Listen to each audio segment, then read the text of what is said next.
கலைஞர் TV நேயர்கள் அனைவருக்கும் இனிய உழைப்பாளர் தின நல்வாழ்த்துக்கள். இந்த நிகழ்ச்சி நான் பாடும் பாடல். ஒவ்வொரு வாரம் நம்மளோட யங் எனர்ஜெட்டிக் சிங்கர்ஸ் வந்து கலக்கிட்டு இருக்காங்க நிறையா பாடல்கள் பாடி. இது ஸ்பெஷல் ஷோ அப்படின்றதுனால இசையமைப்பாளர் தாஜ் நூரோடு சேர்ந்து நம்ம இந்த உழைப்பாளர் தினத்தை செலிப்ரேட் பண்ண போகிறோம். அவர் இசையமைச்ச பாடல்களை நம்மளோட யங் எனர்ஜெட்டிக் சிங்கர்ஸ் எல்லாம் பாடி கலக்க ரெடியாக இருக்காங்க. ஃபர்ஸ்ட் நம்ம தாஜ் நூர் சாரை வெல்கம் பண்ணிடுவோம். வணக்கம் சார். வணக்கம். வணக்கம்.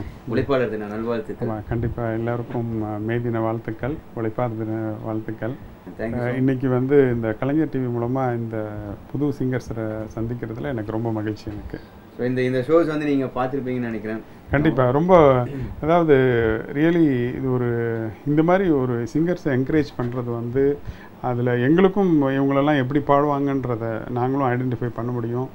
ஸோ நல்ல ஒரு ப்ரோக்ராம், நல்ல ஒரு இது பண்ணுறீங்க. வாழ்த்துக்கள். Thank you so much. அண்ட் உழைப்பாளர் உங்களோட மீட் பண்ணுறது ரொம்ப ஹாப்பியாக இருக்குது. பேக் டு பேக் நிறையா ஹிட்ஸ் கொடுத்துட்ருக்கீங்க, சூப்பரான சாங்ஸ் எல்லாம் வந்து கொடுத்துட்ருக்கீங்க, யங்ஸ்டர்ஸ் எல்லாம் என்ஜாய் பண்ணுற மாதிரி. அண்ட் இப்போ என்னென்ன ப்ராஜெக்ட் போயிட்டுருக்கு சார்? சப்போஸ் இப்போது ஒரு 5 படங்கள் பண்ணிகிட்ருக்கேன்.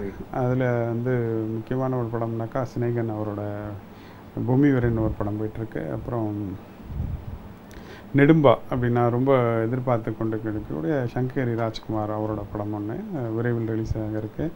அப்புறம் சூதுவாதுன்ற ஒரு படம், அப்புறம் கரிச்சாங்குருவி, குரு உச்சத்தில் மச்சம். ஸோ இப்படி ஒரு 5-6 படங்கள் போயிட்டுருக்கு வேலைகள். சூப்பர். உங்களோட முதல் படமான வம்சம் படத்துலேருந்து உங்களோட ஒவ்வொரு பாடல்களையும் நாங்கள் வந்து ஃபாலோ பண்ணிட்டு இருக்கோம். ஆல்பமாக வந்து மியூசிக்கல் கொடுக்குறீங்க. ஸோ உங்களோட அடுத்தடுத்த படங்களும் வந்து வெற்றியை எங்களோட சார்பாக வாழ்த்துக்கள் சொல்லிக்கிறோம். இன்னும் நம்ம பேசுறதுக்கு நிறைய விஷயங்கள் இருக்குது சார். அதுக்கு முன்னாடி வந்து நீங்கள் இசையமைச்ச பாடல்களை பாடுறதுக்காக சிங்கர்ஸ் எல்லாம் வந்து வெயிட் பண்ணிகிட்டே இருக்காங்க. ஸோ ஒவ்வொருத்தராக கூப்பிடலாமா? கலைஞர் டிவி வியூவர்ஸ் எல்லாருக்கும் வணக்கம். இன்றைக்கி ஒரு ஸ்பெஷலான நாள். நீங்கள் எல்லோரும் என்னை பார்த்துட்ருப்பீங்க நான் பாடும் பாடல் நிகழ்ச்சியில். இன்றைக்கி இந்த ஸ்பெஷல் டேயில் நாங்கள் தாஜ்நூர் சாரோட ஸ்டுடியோவில் இருக்கோம். அவருடைய படத்தில் வந்த பாடல்களை பாடுறதுக்காக. ஸோ அந்த வகையில் நான் இன்றைக்கி பாட போகிற பாடல் ஸ்ட்ராபெரி அப்படின்ற படத்தில் அவர் இசையமைத்த பாடலான கை வீசும் காற்றாய். இது வந்து உத்ரா உன்னிகிருஷ்ணன் அவர்கள் பாடியிருக்காங்க மற்றும் இது பா விஜய் அவர்களின் வரிகளால் எழுதப்பட்ட ஒரு பாடல். அதை நான் உங்களுக்காக இன்றைக்கி பாட போகிறேன். கேட்டு என்ஜாய் பண்ணுங்க.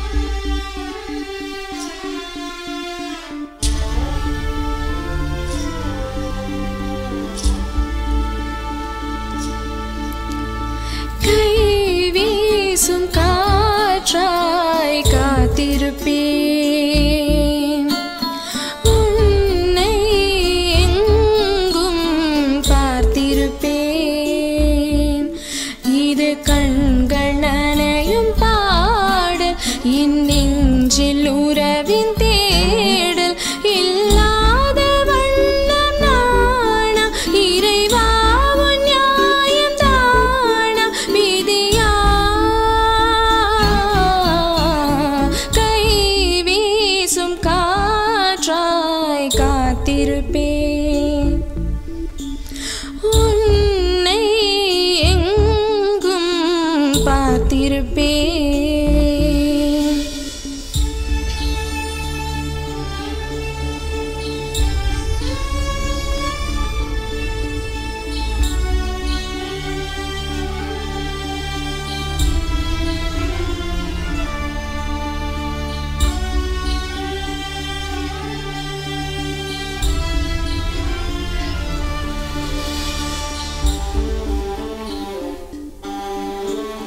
பூமியிலே மீண்டும் வந்து புன்னகைக்க வாய்க்குமா?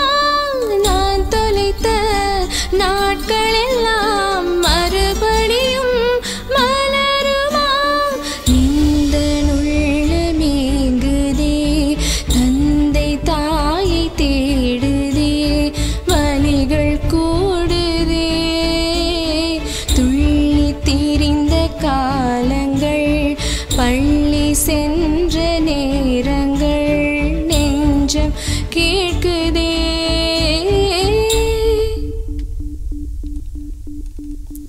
கை வீசும் காற்றாய் காத்திருப்பேன்,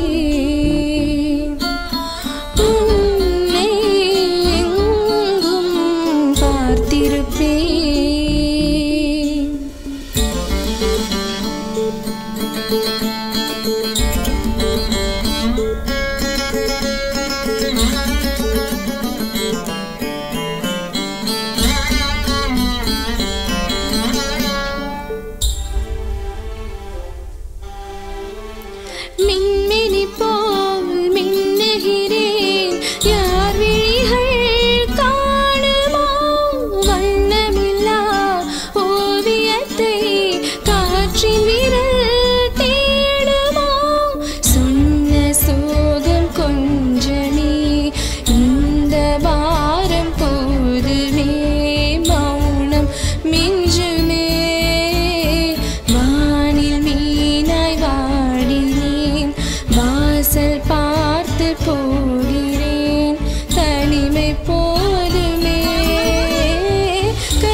சித்ரா ரொம்ப நல்லா பாடுனீங்க, வெரி குட். தேங்க்யூ. ஒரு நல்ல ஒரு இது இருக்கு, ஃபியூச்சர் இருக்கு உங்களுக்கு. Thank you sir. ஹாய் வியூவர்ஸ், என்னோட பேர் சங்கீதா. நான் பாடும் பாடல் நிகழ்ச்சியில் நான் தொடர்ந்து பார்ட்டிசிபேட் பண்ணிட்டு வந்துட்டுருக்கேன். இன்றைக்கி தாஜ்நூர் சார் ஸ்டுடியோவில் பாட போகிறேன். மல்லுக்கட்டுன்ற மூவிலேருந்து ஒரு வெட்கம் சாங் பாட போகிறேன், கேளுங்க. இவங்க இப்போ சொல்லியிருக்காங்க மல்லுக்கட்டு படத்துலேருந்து ஒரு வெக்கம் 100 கிலோ எண்ணெய் தாக்கியது அந்த பாடலை பாட போகிறதா. ஸோ இந்த பாட்டை பற்றி நீங்கள் சொல்லுங்கள் சார். இந்த படம் வந்து மல்லுக்கட்டு அப்படின்ற ஒரு படம் வெளிவர இருக்கு. டைரக்டர் முருகானந்தம் ஒரு நல்ல கிரியேட்டிவான ஒரு டைரக்டர். இப்போ நடிகரும் ஆகிட்டார் அவர். ரொம்ப அந்த இந்த படத்தில் எல்லா பாடல்களுமே அவர் ரொம்ப இன்ட்ரெஸ்டாக எப்படி வேணுன்றத பாடல்களை வந்து ரொம்ப பர்டிகுலராக இருந்தார். அஃப்கோர்ஸ் ரொம்ப எல்லாம் நல்லா வந்தது. அதில் ரொம்ப முக்கியமான இந்த ஒரு பாடல்னாக்கா ஒரு தனிமையான ஒரு பெண் அதோட லவ்வை எக்ஸ்போஸ் பண்ணுறதுல பட் வேறு ஒரு விதமாக வேணும் அப்படின்னாரு. ஸோ இந்த பாடலை எழுதினது வந்து ஆண்டாள் பிரியதர்ஷினி அவங்க எழுதியிருக்காங்க.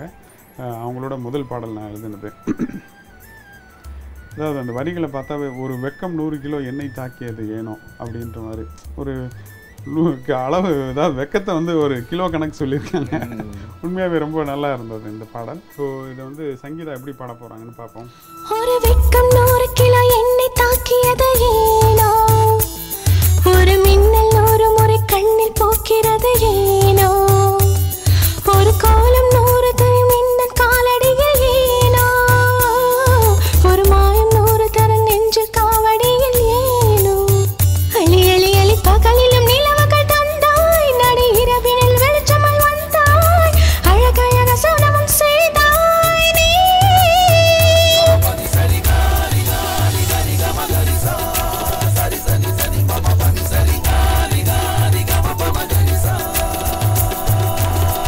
ஒரு வெட்கம் 100 கிலோ எண்ணெய் தாக்கியது ஏனோ, ஒரு மின்னல் 100 முறை கண்ணில் போக்கிறது ஏனோ, ஒரு கோலம் 100 நிறம் எந்தன் காலடியில் ஏனோ, ஒரு மாயம் 100 தர நெஞ்சில் காவடியில் ஏனோ.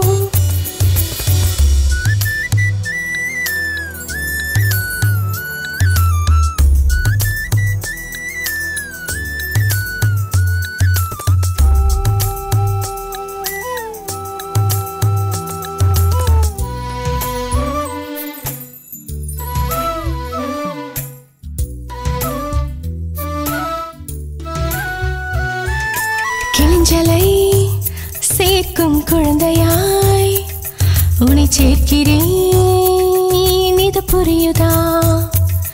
ஒரு முறை உன் பேரினை சொல்லி அழைக்கவே மனம் விரியுதே. எங்கெங்கோ உன்னை பார்த்தேனே, அங்கங்கே உயிர் வைத்தேனே, வெயிலாய் வெயிலாய் அனல் தோண்டி தோண்டி சென்றாய், மழையாய் மழையாய் என்னை தீண்டி தீண்டி கொன்றாய். குட்டி குட்டி நந்தவனம் நமக்கென செய்வோம், அங்க பட்டாம்பூச்சி பயணங்கள் செல்வோம், பல்கொழி தோரணம் நீதானே.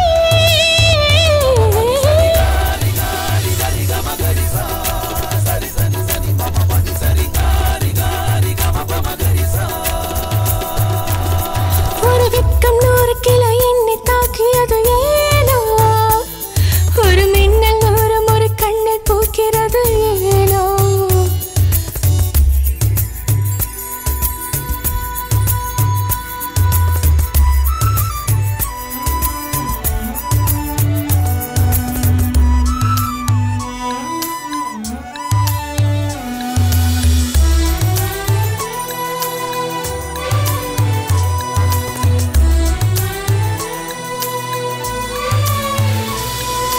மழையிலே சின்ன குடையின உன்னை சுமக்கிறேன், அதில் நனைகிறேன், புது கனவுகள் புது நினைவுகள் புது உணர்வுகள் தினம் விரியுதே. நீ பார்த்தால் நானும் நானாவேன், பார்க்காமல் நானும் என்னாவேன். அடடா அடடா தடுமாறி போகும் நானா, இதுதான் நீதான் சிறு தும்பை பூவின் தேனா குட்டி குட்டி குட்டி நந்தவனம் நமக்கு என்ன செய்வோம் அங்கு பட்டாம்பூச்சி பயணங்கள் செல்வோம் பனித்துளி தோரணம் நீதானே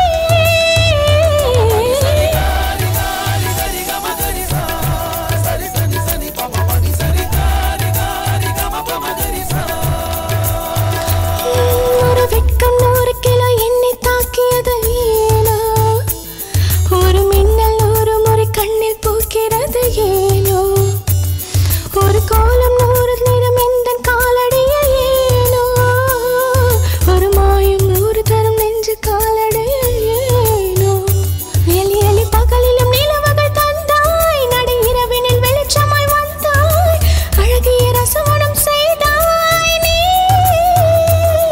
ஒரு வெட்கம் 100 கிலோ என்னை தாக்கியது ஏனோ ஒரு மின்னல் 100 முறை கண்ணில் பூக்கிறது ஏனோ சங்கீதா நல்லா பாடினீங்க. நல்ல ஒரு எனர்ஜி இருந்தது. Very good. நல்லா இன்னும் கொஞ்சம் ப்ராக்டிஸ் பண்ணிங்கன்னா இன்னும் சூப்பராக இருக்கும். Very good. ரொம்ப நல்லா பாடினீங்க. Thank you sir. ஹாய், நாங்கள் சுதர்ஷன். கலைஞர் டிவி நான் பாடும் பாடல் நிகழ்ச்சி மூலமாக அவங்க சந்திக்கிறதுல பெரும் மகிழ்ச்சி. இந்த வாரம் தாஜ் நூர் சாரோட ஸ்டுடியோவில் இருக்கோம்.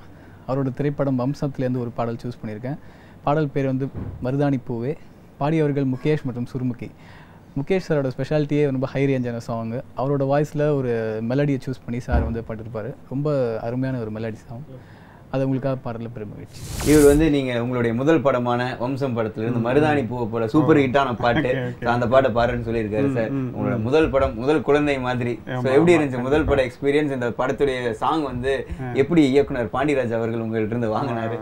ரொம்ப மறக்க முடியாத அனுபவங்கள் எல்லாம் என்னோட லைஃப்லேயே ஒரு பெரிய சேஞ்ச் கொடுத்த படம்னு சொல்லலாம் அதை.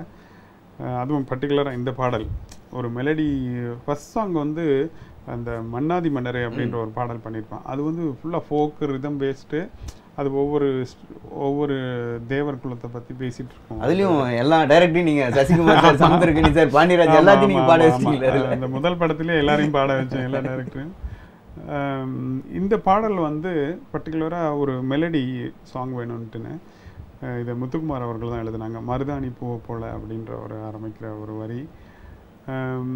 இந்த பாடலில் வந்து நான் டியூன் பண்ணிட்டேன். சாருக்கு பிடிச்சிருச்சு. நான் ஒரு ரேஞ்சில் பாடியிருந்தேன், டியூன் பாடியிருந்தேன். பட்டு இதை வந்து யார் யார் பாட வைக்கணும்னு நிறையா யோசிச்சுட்டு இருந்தோம். இதில் என்னென்னா இந்த பெரிய சிங்கர்கள் அப்படின்னு போகும்போது அவங்களுக்கு ஒரு சுதி ஃபிக்ஸ் ஆகிருக்கும். ஸோ அவங்களுக்கு அது மேலே போனாலும் கொஞ்சம் இதாக இருக்கும், கன்வீனியண்ட்டாக இருக்காது. கீழே வந்தாலும் கன்வீனியண்ட்டாக இருக்காது. ஸோ அந்த விதத்தில் வந்து இதில் 4-5 பேரை பாடி வச்சாச்சு. எல்லாம் பெரிய சிங்கர்ஸ், எல்லாம் பாடிடுவாங்க. அந்த ரேஞ்ச் போகிற இடத்துல மட்டும் கொஞ்சம் மாறி இருக்கும். அது வந்து டைரக்டருக்கும் கொஞ்சம் இது இல்லை, இது என்ன பண்ணுறதுன்றது பெரிய குழப்பத்திலே இருந்தேன் நான். அந்த இது ஆனால் நான் என்ன டியூன் பண்ணமோ அது வரணுன்றதில் ரொம்ப குறியாக இருந்தேன். அப்போ தான் நம்ம முகேஷ் அவர்களை இது பாட வைக்கலான்ட்டுன்னு. சில பேர் எந்த சுதி கொடுத்தாலும் முகேஷ் பொறுத்த வரைக்கும் எங்களுக்கு வேரிஸ் த பார்ட்டி தான் எங்களுக்கு ஞாபகம். அவர் வந்து வேற ஒரு ஜானர்ல. ஆமாம், கண்டிப்பாக ரொம்ப அழகாக அவர் வந்து எக்ஸ்ட்ராடினரி. அந்த மாதிரி நிறைய பேர் இருக்காங்க. இந்த மாதிரி எந்த ஜானர் கொடுத்தாலும் ரொம்ப பட்டையை கிளப்பிடுவாங்க. ஸோ அந்த மாதிரி முகேஷ் அவங்க பாடியிருக்காங்க இந்த பாடல். ரொம்ப பிடித்த பாடல். இன்றைக்கும் வந்து இந்த பாடலை வந்து கேட்கும்போது ரொம்ப திருப்தியாக இருக்கும் எனக்கு. ஸோ நிறைய என்னோடய ஃப்ரெண்ட்ஸ்லாம் சிங்கப்பூரில் இருக்கிறவங்களுக்குலாம் ரொம்ப ஃபேவரட் சாங் இது. ஓகே, இப்போ இந்த பாட்டை சுதர்ஷன் பாட போறாரு. மருதாணி பூவ போல, மருதாணி பூவ போல, குறு குறு குறு வெக்க பார்வை கண்ணுக்குள்ள, சிறு சிறு சிறு சூறக்காத்து நெஞ்சுக்குள்ள.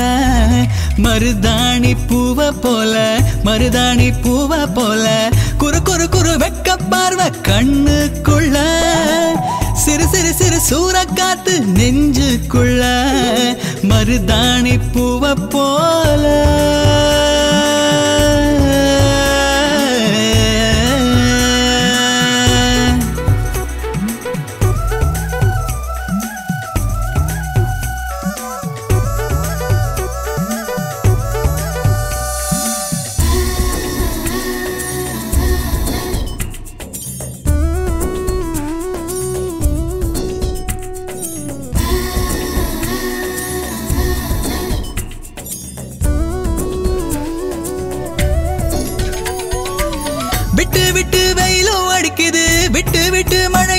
அடிக்குது காதல் வந்து வானவில்ல பாலம் போட்டு அழைக்குது தொட்டு தொட்டு பிடிக்குது தூண்டில் போட்டு இழுக்குது திட்டி திட்டி காலு ரெண்டும் ஒன்னு தேடி நடக்குது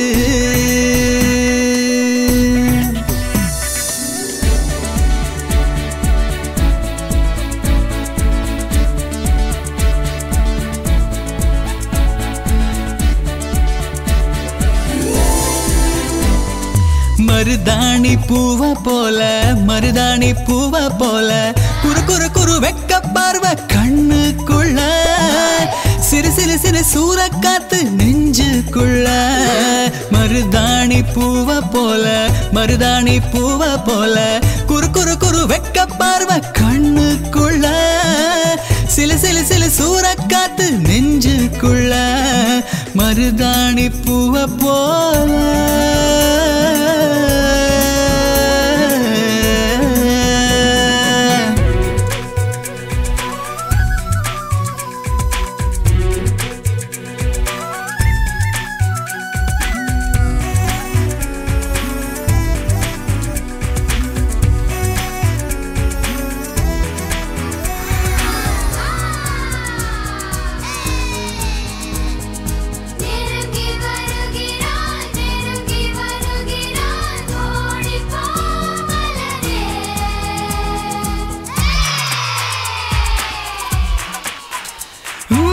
தட்டி தட்டி நெஞ்ச தொறக்குற எட்டி எட்டி உள்ள கொதிக்கிற வெட்டி வெட்டி வேலை வெட்டி அம்புட்டையும் கெடுக்கிற நெத்தி பொட்டு மத்தியில சுத்தி வச்சு அடிக்கிற இம்புட்டையும் பண்ணி பொட்டு நல்லவள நடிக்கிற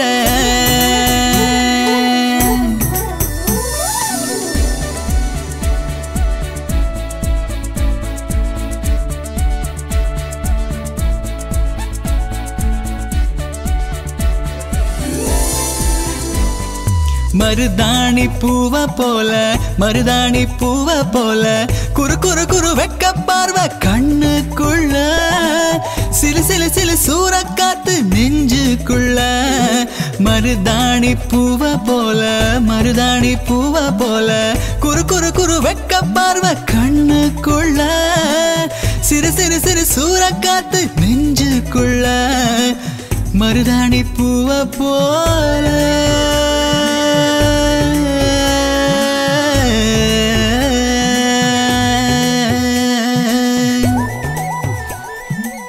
தமிழ் உணர்வு வந்து பேசிக்கா எல்லா தமிழர்களுக்கும் இருக்கு. உங்களுக்கு கொஞ்சம் நிறையவே இருக்குன்னு நினைக்கிறேன். ஏன்னா ஒவ்வொரு விஷயமா நீங்க வந்து நிறைய சோசியல் அவேர்னஸ் கிரியேட் பண்ற மாதிரி உங்களோட மியூசிக்கலி நீங்க வந்து தமிழ் உணர்வை வந்து வெளிப்படுத்திட்டு இருக்கீங்க. அதுக்கு ஃபார் எக்ஸாம்பிளுக்கு வந்து ரீசனாக நடந்த அந்த ஜல்லிக்கட்டு அந்த ஒரு சாங் வந்து பயங்கரமா வைரல் ஆச்சு யங்ஸ்டர்ஸ் மத்தியில. ஸோ அந்த சாங் பண்ணணுன்ற தாட் உங்களுக்கு எப்படி வந்தது? கண்டிப்பாக ஒவ்வொரு உணர்வுகளும் இந்த மாதிரி ஒரு தமிழர்களுக்கு நடந்துக்கிட்டு இருக்கிற ஒவ்வொரு உணர்வுகளும் அதை பிரதிபலிக்கணும். ஒரு இசையமைப்பாளராக நான் அது வந்து எனக்கு ஒரு வாய்ப்பு கிடச்சிருக்கு. ஸோ அதை டெஃபினட்டாக ஒரு ஹைலைட் பண்ணுன்றது என்னோடய இசை மூலமான்றது. ஸோ இந்த மாதிரி நிறைய நான் ஸ்கூல்ஸ்க்கு ஃப்ரம் ஒரு 10 years முன்னாடிந்தே இது பண்ணிகிட்ருக்கேன்.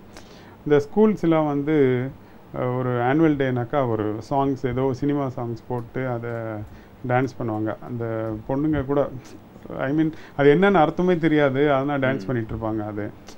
அது ஒரு டைம் நான் ஒரு கெஸ்ட்டாக போய் இந்தப்போ பார்த்தேன். அது ரொம்ப வருத்தமாக இருந்தது எனக்கு. அதோட மீனிங்கே தெரியல, ஆனால் அந்த பொண்ணு அந்த மியூசிக் ரிதத்துக்கு டான்ஸ் ஆடிட்டுருக்கு. அது அந்த டீச்சர்ஸும் என்கரேஜ் பண்ணி ஆடிட்டு இருந்தாங்க. அது எனக்கு ரொம்ப ஒரு மாதிரியாக இருந்தது. ஸோ அதனால் அதுக்கப்புறம் இந்த மாதிரி ஆனுவல் டேக்கு அப்படின்றதுக்காக ஒரு ஸ்பெஷலாக சாங்ஸ் பண்ணி அதில் இதே சினிமா சாங் மாதிரி தான் இருக்கும் ரிதம் எல்லாமே. பட் அது லிரிக்ஸ்லாம் மோட்டிவேட்டடாக இருக்கும். நம்ம வெற்றி பெறுவோம், முன்னேறுவோம், படிப்போம், ஒழுங்காக இருப்போம், அந்த மாதிரி இருக்கும்.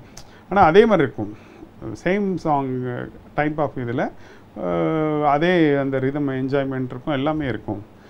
பட் கண்டென்ட் வந்து ரொம்ப மோட்டிவேட்டடாக இருக்கும். அதை கேட்கும்போது ஒரு ஜோஷ் இருக்கும். அந்த மாதிரி கலைஞர் டிவி நேயர்கள் அனைவருக்கும் வணக்கம்.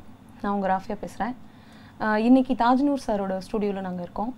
இன்றைக்கி அவர் முன்னாடி அவர் கம்போஸ் பண்ண சாங்ஸ் வந்துட்டு நாங்கள் அவருக்கு முன்னாடி நாங்கள் பாடி காட்ட போகிறோம். நான் இன்னைக்கு செலக்ட் பண்ணியிருக்க சாங் என்னன்னு பார்த்தீங்கன்னா நையப்புடை அப்படிங்கிற படத்துலேருந்து நான் ஃபாரின் கார் இன்ஜின் அப்படிங்கிற சாங் தான் பாடியிருக்கேன். இந்த நம்பர் பார்த்தீங்கன்னா ஒரு நல்ல ஒரு ஃபோக் நம்பர். ஸோ அதை நான் இன்னைக்கு ட்ரை பண்ண போகிறேன். ஸோ எல்லாரும் கேட்டு என்ஜாய் பண்ணுங்க. சார், இவங்க நீங்க மியூசிக் பண்ண நையப்புடை படத்துலேருந்து நான் ஃபாரின் கார் இன்ஜின் பாட்டு பாடுறதா சொல்லியிருக்காங்க சார். சரி, அந்த பாட்டு எங்களால மறக்கவே முடியாது. ஏன்னா நாங்கள் அது ஆடியோ லான்ச்சிலிருந்து நாங்கள் வந்து கேட்டுக்கிட்டு இருக்கோம். அந்த சாங்கை பற்றி சொல்லுங்க. ரொம்ப இன்ட்ரெஸ்டிங்கான ஒரு பாட்டு. நையப்புடை படம் வந்து டைரக்டர் எஸ்ஏசி சார். ஸோ அவரோட ஒர்க் பண்ண முதல் படம்னா நான் எவ்வளோ பெரிய இசையமைப்பாளர்கள் எல்லாரோடையும் அவர் ஒர்க் பண்ணியிருக்கார். எவ்வளோ பெரிய டைரக்டர். அவரோட நான் ஒர்க் பண்ணது வந்து இன்னும் மறக்க முடியாத ஒரு நிகழ்வு தான். ரொம்ப ஈஸியாக எல்லா விஷயத்தையும் கன்வே பண்ணுவார். ரொம்ப எளிமையாக இருப்பார். அதுதான் எனக்கு ரொம்ப ஆச்சரியமாக இருக்கும். சார் ஒரு டியூன் பண்ணியிருக்கேன்னு உடனே டக்குன்னு தான் வரட்டுமானார். சார் நான் வரேன்னாலும் இல்லை அது அப்படின்னு சொல்லிட்டு டக்குன்னு ஒரு 5 நிமிஷத்தில் வந்துடுவார். பல வேலைகள் இருக்கும் அவருக்கு, இருந்தாலும் வந்து உடனே வந்து கேட்டுருவார். ரொம்ப அப்ரிஷியேட் பண்ணார் என்ன. சொன்ன உடனே பண்ணுறீங்க அப்படின்றது ரொம்ப பாராட்டினார். அது மறக்க முடியாத நிகழ்வு. அந்த பாடல்கள் 5 பாடல்கள் பண்ணியிருந்தோம். அதில் முக்கியமான பாடல் எந்த பாடல் அதை இவங்க சூஸ் பண்ணியிருக்கிறது ரொம்ப நல்லா இருக்குது. பார்ப்போம் இவங்க எப்படி பாடுறாங்கன்றதை பார்ப்போம். நான் ஃபாரின் கார் இன்ஜினே சோக்கா இருப்பேன் பைஜினே.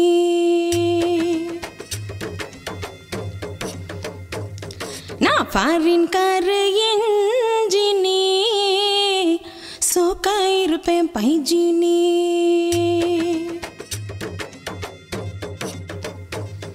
நான் ஃபாரின் கார் இன்ஜினே சோக்கா இருப்பேன் பைஜினி.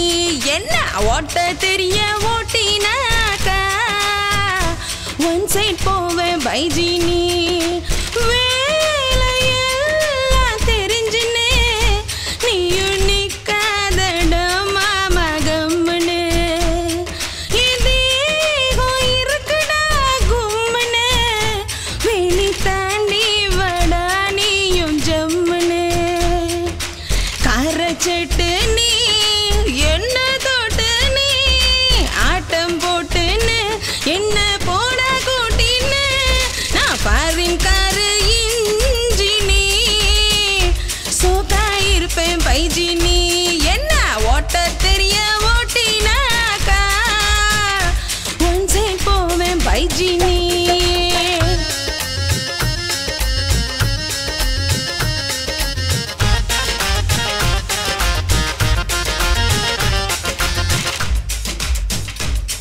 நாடி காரோட ஸ்டீரிங்கு என்ன ஸ்மூத்தா நீ ஹேண்டில் பண்ணு டார்லிங்கு. டீசல் பெட்ரோல் வேஸ்டுடா டச் பண்ணால ஓடும் இந்த பென்ஸுடா. நீ ஸ்பீடா போனாலும் சடன் பிரேக்க போட்டாலும் என் பாடி குலுங்காது, வீல் பஞ்சர் ஆகாது, மலை மேட்டில முக்காது, இது பாதியில நிக்காது. அட சிவுளும் கிடையாது, போகும் தூரமும் தெரியாது. நான் ஃபாரின் கார் இன்ஜினி சோக்கா இருப்பேன் பைஜினி. என்ன ஓட்ட தெரிய ஓட்டினாக்கா போவேன் ஒன் சைட் பைஜினி.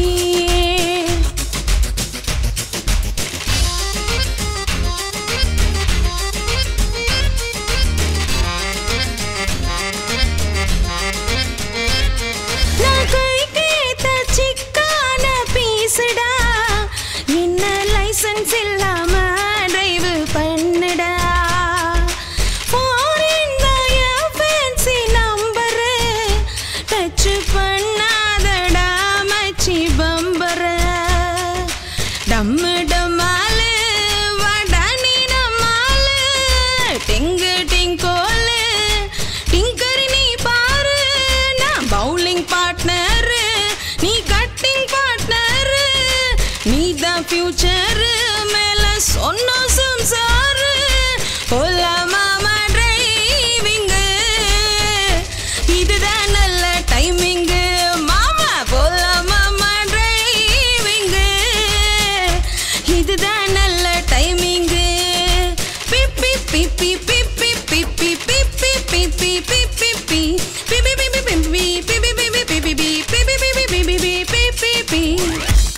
குட். நல்ல எனர்ஜி, நல்லா இந்த ஃபுல் டெம்போவில் பாடுனீங்க. Very good. ரொம்ப நல்லா பாடுனீங்க. Thank you sir. ரீசெண்டாக எல்லாத்துக்குமே தெரிஞ்ச விஷயம் என்னன்னா, திருக்குறளை இசையமைக்கிற அந்த ஆப்பர்ச்சுனிட்டி அது வந்து ஒரு பெரிய பிளஸிங்னு கூட சொல்லலாம். நிறைய தமிழ் சினிமாவில் நிறைய ஜாம்பவான்கள் இருக்காங்க, பட் அவங்களுக்கெல்லாம் கூட கிடைக்காத அந்த வாய்ப்பு வந்து உங்களுக்கு அது கிடைச்சிருக்கு. அதை சூப்பராக யூஸ் பண்ணியிருக்கீங்கன்னு கூட சொல்லலாம். ஸோ எப்படி அந்த தாட் உங்களுக்கு வந்துச்சு? அது உண்மையாகவே திருக்குறள் பண்ணதுக்கு நீங்கள் சொன்ன மாதிரி மிகப்பெரிய ஒரு வரம் தான் வேணும். எனக்கா இப்போ நம்ம திருக்குறளில் வந்து படிச்சிருக்கேன், ஸ்கூலில் படிச்சிருக்கேன், இதெல்லாம் தெரியும். ஒரு இதுதான் படிச்சிருக்கோம், ஒழுக்கம் விழுப்பம் தரும். இந்த மாதிரி ஒழுக்கமான விஷயங்களை தான் இந்த நம்ம பாடப்புத்தகத்தில் வச்சுருக்காங்க. பட் திருவள்ளுவர் வந்து எல்லா விஷயத்தையும் அவர் சொல்லியிருக்காரு, எல்லா விஷயத்தையும் அவர் பேசியிருக்காரு அப்படின்னு பார்க்கும்போது ரொம்ப ஆச்சரியமாக இருக்குது. ரொம்ப எனக்கு அதெல்லாம் படிக்கும்போது 2000 வருஷத்துக்கு முன்னாடி அவருக்கு இதெல்லாம் எப்படி தெரிஞ்சது, இன்றைக்கி அது அப்ளை ஆகுது. இதில் இந்த திருக்குறள் சும்மா இது சொல்லணும்னு விரும்புகிறேன். அதாவது அதில் ஒரு திருக்குறள் இது எப்படி அவர் யோசிச்சிருப்பான்னு சொல்லுங்களேன். 2 வரியில் சொல்லியிருக்காரு. அதாவது தனியாக சிரிக்கிற, நீ ஏன் தனியாக சிரிக்கிற, யாரோ நினச்சி சிரிக்கிற அப்படின்ற சொல்லியிருக்காரு. ஏன் தனியாக சிரிக்க, நீ அதாவது தனியாக சிரிச்சுக்கிறான்னா யாரோ நினச்சிட்டு இருக்க நீ அப்படின்னு காதலியோ ஒய்ஃபோ கேட்குறாங்க, அவ்வளோதான். உடனே அடுத்த திருக்குறளில் ஓ இப்படி சிரிச்சாதானே அவள் தெரிஞ்சுக்கிறா, சிரிக்காமல் அப்படியே அடக்கி வச்சா உடனே கேட்குறாளாம், ஓ யாரையோ நினச்சி சிரிக்க வருது உனக்கு அடக்கிக்கிறியா நீ அப்படின்னு கேட்குறான். ஸோ அதுக்கு அடுத்தது வந்து அதை காம்ப்ரமைஸ் பண்ணுறதுக்கு இந்த ஜென்மத்தில் வந்து உன்னை விட்டால் யாருமே இல்லை, உன்னை தவிர வேறு யாரும் நினைக்க மாட்டேன் இந்த ஜென்மத்தில் அப்படின்றான். உடனே அவன் கேட்குறாள்னா ஓ அடுத்த ஜென்மத்துக்கு வேற ஆளா உனக்கு அப்படின்னு கேட்குறாளாம்.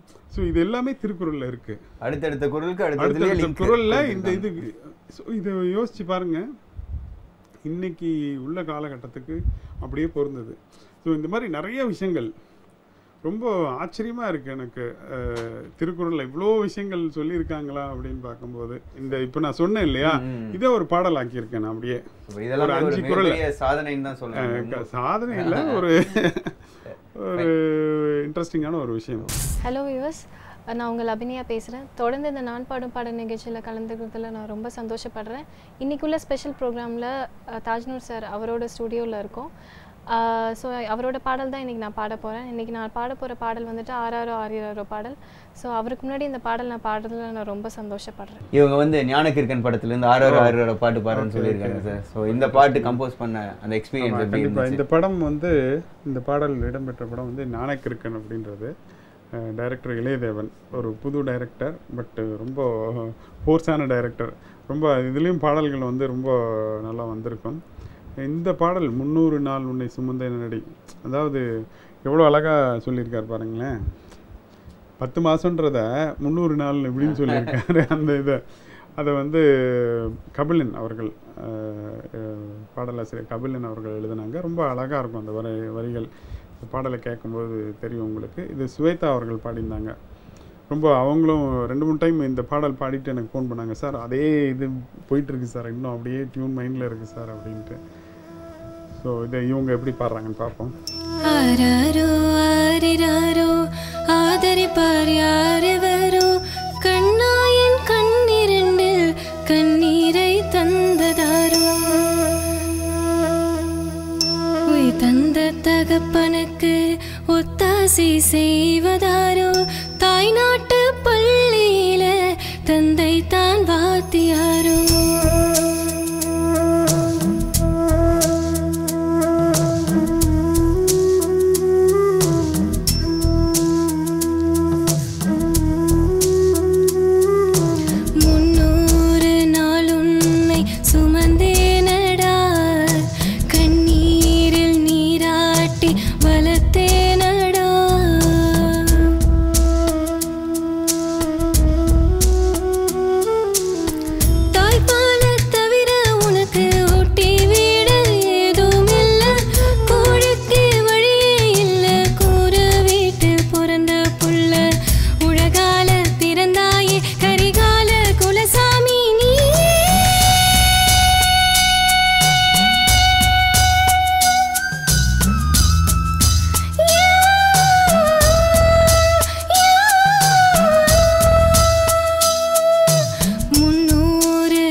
இப்போ நல்லா பாடுனீங்க, வெரி குட். நான் நினைக்கிறேன் இந்த ரேஞ்ச் உங்களுக்கு கொஞ்சம் ஹையாக இருக்குன்னு நினைக்கிறேன். அதனால் கொஞ்சம் அந்த ஸ்ட்ரெயின் தெரிஞ்சது. பட் எனியா ரொம்ப நல்லா பண்ணீங்க. இன்னும் அந்த பிச்சிங் மட்டும் கொஞ்சம் கிளாரிட்டி பண்ணிக்கிட்டிங்கன்னா ரொம்ப நல்லாயிருக்கும் இந்த இதுக்கு. பட் வெரி குட், ரொம்ப நல்லா பண்ணீங்க. எனக்கா இது ரேஞ்சு கூட உள்ள ஒரு சாங்கு, அழகாக பண்ணீங்க. இசையமைப்பாளர் ஏ.ஆர். ரகுமான் சார்ட்ட வந்து நீங்க ஒர்க் பண்ணிட்டு இருந்தீங்க. ஸோ ஒரு பெரிய லிஜெண்ட் அண்ட் ஆஸ்கர் அவார்டு வாங்கின ஒரு வின்னர். எல்லாருமே அவர் பிரமிப்பா தான் நாங்க பார்த்துட்டு இருக்கோம். கடவுள் மாதிரி தான் எல்லாருமே பாக்குறாங்க இசை ஞானிக்கு அப்புறம். ஸோ அவர் கூட வந்து நீங்க டிராவல் பண்றதுக்கான வாய்ப்புகள்லாம் நிறைய கிடைச்சிருக்கு. ஸோ அந்த ஒரு மூமெண்ட் வந்து எங்களுக்கு சின்னதாக நீங்க ஷேர் பண்ணுங்க. நிறைய டைம் சொல்லியிருக்கேன், இருந்தாலும் கேட்குறேன். ஒரு நிறைய இன்னைக்கு ஒரு இசையமைப்பாளராக இருக்கேன் அப்படின்னாக்கா அவர்கிட்ட அந்த 14-15 வருஷம் நான் கற்றுக்கிட்டது தான். அதில் 2 விஷயம் சொல்லலாம். ஒன்று, நான் தொழில் கற்றுக்கிட்டது இந்த இது. 2வது, ஒரு ஒழுங்கான மனிதனாக எப்படி இருக்கணும் அப்படின்றது நிறைய அவர்கிட்ட கற்றுக்கிட்டேன். எந்த ஒரு விஷயத்தையும் எப்படி அழகாக கருணையாக இருக்கலாம் சொல்கிறேன். சும்மா எப்படி ஒரு ஹியூமன் பீயிங்காக, நல்ல குட் ஹியூமன் பீயிங்காக இருக்கணுன்றது நான் அவர்கிட்ட நிறைய கற்றுக்கிட்டேன்.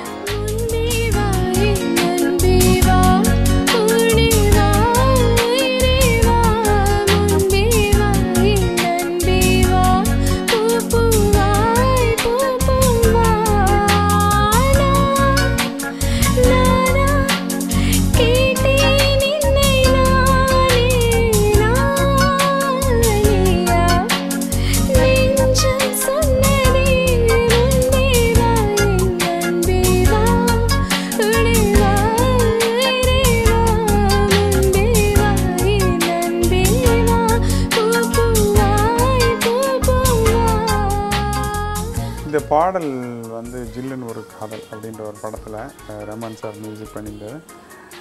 இந்த பாடல் பண்ணும்போது நான் அங்கே தான் ஒர்க் பண்ணிகிட்டு இருந்தேன். இது வாலி சார் எழுதினார். அந்த முன்பே வா அப்படின்ற அந்த வார்த்தை வந்து பல விஷயங்கள் கடந்து தான் கடைசியாக முன்பே வான்னு ஃபைனலைஸ் பண்ணாங்க. அது பெரிய கேள்வியாகவே இருந்தது, எப்படி முன்பே வா அப்படின்ற மாதிரி இருந்தது. பட் ஃபைனலாக வரும்போது ரொம்ப பிரமாதமாக வந்திருந்தது. ஸோ இந்த பாடல் ஒர்க் பண்ணும்போது நானும் அங்கே ஒர்க் பண்ணியிருந்தேன்.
இன்றைக்கி அதுவும் பர்டிகுலராக முக்கியமான ஒரு நாள், அதாவது உழைப்பாளர் தினத்தன்னைக்கு இவங்க வந்து எல்லோரும் என்னோடய ஸ்டுடியோவில் பாடினது வந்து ரொம்ப ரொம்ப மகிழ்ச்சி எனக்கு.